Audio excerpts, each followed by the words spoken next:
హాని చందమామలు పర్వాలే, అదేం బట్టి మహా అయితే ఎవడని చెబుతాడు తప్ప ఏం చేయడు. ఇక భరణి పూర్వత్రయం అంటే పూర్వ ఫల్గుని, పూర్వాషాఢ, పూర్వభద్ర, ఆర్ద్ర, ఆశ్లేష, మఖ, స్వాతి, కృత్తిక, విశాఖ నక్షత్రాల్లో స్వామి సేవ అంటే యజమాని దగ్గర ఉద్యోగం మొదలు పెట్టకూడదు. ఉద్యోగాల్లో జాయిన్ అయ్యేవాడు ఎవడన్నా ఉంటే ఫలానా తోట నాకు ఉద్యోగం వచ్చింది, ఎల్ఐసిలో నాకు ఉద్యోగం వచ్చింది అనుకున్నప్పుడు ఈ నక్షత్రాల్లో జాయిన్ అవ్వద్దన్నాడండి. పద్మాకర్ గారి దగ్గర ఉద్యోగం ఇచ్చారు, జాయిన్ అవ్వకూడదు.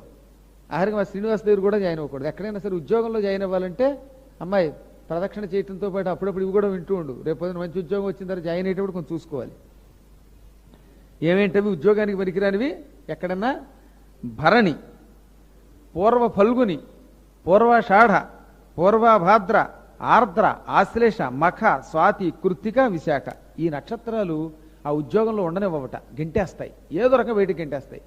కొత్తగా రైస్ మిల్లు కొన్నామండి, అక్కడ మా మేనలుడు ఉద్యోగానికి వెళ్ళాడండి అంటే ఈ నక్షత్రంలోకి వెళ్లకుండా చూసుకోవాలి. లేకపోతే వాడు అక్కడ నుంచి కొద్ది రోజులు పోయాక మావయ్యో నేను ఏలూరు వచ్చేస్తానంటే ఇదో పెద్ద సమస్య, కొంచెం జాగ్రత్తగా చూసుకోవాలి.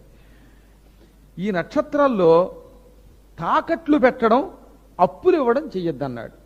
అప్పు ఇస్తే తిరిగి రాదు, తాకట్టు పెడితే ఇక వస్తువు తిరిగి రాదు. ఏ నక్షత్రాలు మళ్ళీ చెప్తున్నాను? భరణి, పూర్వ ఫల్గుని, పూర్వాషాఢ, పూర్వభద్ర, ఆర్ద్ర, ఆశ్లేష, మఖ, స్వాతి, కృత్తిక, విశాఖ ఈ 10 అప్పులివ్వడం, పుచ్చుకుంటే మంచిదే, అప్పు ఇవ్వడం పనికిరాదు. పుచ్చుకున్న వాడికి తిరిగి వాడుగా అది సుఖం. మీకు వీలుంటే ఇవ్వండి ఒక 10 లక్షలు ఆ నక్షత్రాల్లో, తిరిగి రాదట. తాకట్టు అసలు పనికిరాదు. ఇంకా